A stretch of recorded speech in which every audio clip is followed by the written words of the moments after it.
always been social, and a point came in the evolution of historiography when history stopped becoming social history. And that is the reason when after that point had come, a revolution in historiography took place and social history was brought back onto the main platform of history. That happens in the latter half of the 19th century. लेकिन जब हम ये बोलते हैं कि history हमेशा से social रही, देखो एक बात और हमें ख्याल रखना, हम हिस्टोरियंस हैं, लेकिन हमारे लिए बाबा साहेब अम्बेडकर की राइटिंग्स भी जरूरी है, हमारे लिए डॉक्टर फुले की राइटिंग्स भी इंपॉर्टेंट है, हमारे लिए पेरियार की राइटिंग्स भी इंपॉर्टेंट है, हमारे लिए कार्ल मार्क्स की राइटिंग्स भी इंपॉर्टेंट है, फ्रेडरिक एंगल्स की राइटिंग्स भी इंपॉर्टेंट है। ये तो हिस्टोरियंस नहीं थे, हमारे लिए वोल्टेयर भी जरूरी है, रूसो भी जरूरी है, ये तो हिस्टोरियंस थे नहीं, लेकिन इनके राइटिंग्स के अंदर बहुत गहरे गहरे हिस्टोरिकल इंसाइट्स हैं जो हम इस्तेमाल करते हैं अपने सब्जेक्ट के लिए, अपने आर्टिकल्स के लिए, अपनी किताबों के लिए, हिस्ट्री के बारे में जो हमारी समझ है उसको बेहतर बनाने के लिए। तो सबसे बड़ी चीज, सबसे पहले समझने की बात यह है कि जो सोशल, कल्चरल या एंथ्रोपोलॉजिकल हिस्ट्रीज लिखी गई हैं, आज से नहीं, एंशिएंट टाइम से लिखी गई, ये कोई नई चीजें नहीं है। It is not as if social history was invented in the 19th century or 20th century, or cultural history suddenly came into its own in the 1980s, or that there was no linguistic term before the 1980s and 90s. Things which became fashionable in the post-colonial, post-modern studies of the 80s and 90s, they were always there in the works of historians who had been writing, who had been consciously writing about history from the ancient times. So, let us take some examples to begin with from the work of ancient historiographers and see what kind of social history they were writing.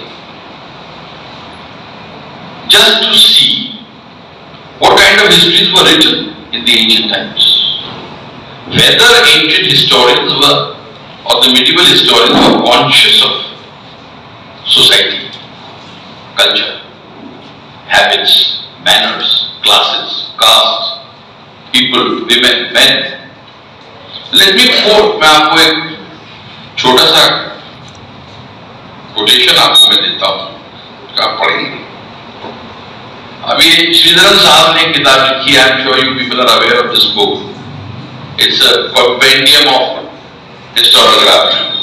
इसमें कोई श्रीधरन साहब कोई नई बात नहीं बोल रहे हैं, लेकिन स्टूडेंट्स के लिए, पीएचडी के स्टूडेंट्स के लिए, रिसर्च स्टूडेंट्स के लिए, या वो लोग जो हिस्टोरियोग्राफी को पढ़ाना चाहते हैं अपनी क्लास में, उनके लिए ऐसी किताबें जरूरी हैं, क्योंकि इसमें आपके छोटी छोटी एंट्रीज हैं अलग अलग हिस्टोरियंस के बारे में, अलग अलग स्कूल्स के बारे में, अलग अलग तरीके से हिस्ट्री को आज तक कैसे पढ़ाया गया है और पढ़ा गया उसके बारे में। तो इसमें मुझे ये देखता रहता हूँ, इसमें मुझे एक पैराग्राफ मिला जो मुझे लगा कि मैं आप लोगों के साथ साझा करता हूँ। I'll share that little paragraph कि हमारे एंशिएंट पीरियड में आप लोगों को याद होगा कि बहुत बड़े हिस्टोरियन हुए हैं, उनका नाम था कल्हण। कल्हण का नाम सभी लोग जानते हैं, और कल्हण ने जो टेक्स्ट लिखा था उसका नाम था राजतरंगिणी। और Rajatarangini is what it is basically, it is basically a history of the successive kings of Kashmir. And kings of Kashmir, from the ancient times till the time when Kalhan was living. So he wrote the entire string of kings of Kashmir. Kashmir का इतिहास है। लिखते हैं, a work of great scope, the Rajtarangini is the storehouse of information. When you read Rajtarangini, from the holy Brahman and the noble Rajputra to the humble dome and the untouchable Chandal, Kalhan depicts all at their tasks.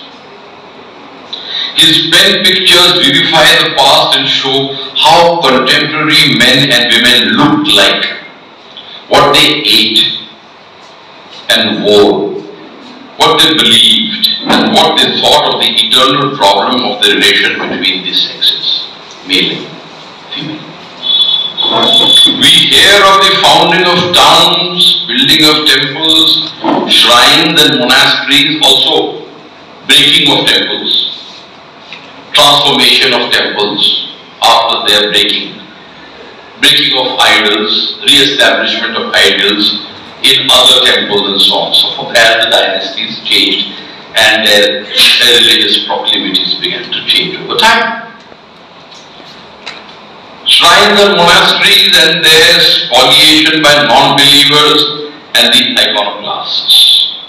Of Avantivarman's Chandal minister, Surya's great engineering feats and irrigation works, of Lalitaditya's distant wars of conquest, of Meghavan's curious attempt to spread non-violence also by conquest, of warlords marching up and down and making havoc of famines, floods and great fires which decimated the population and rendered the survivors to great misery, of popular risings taking place on such a scale that Kalhan describes Kashmir, quote unquote, as a country which delighted in insurrection.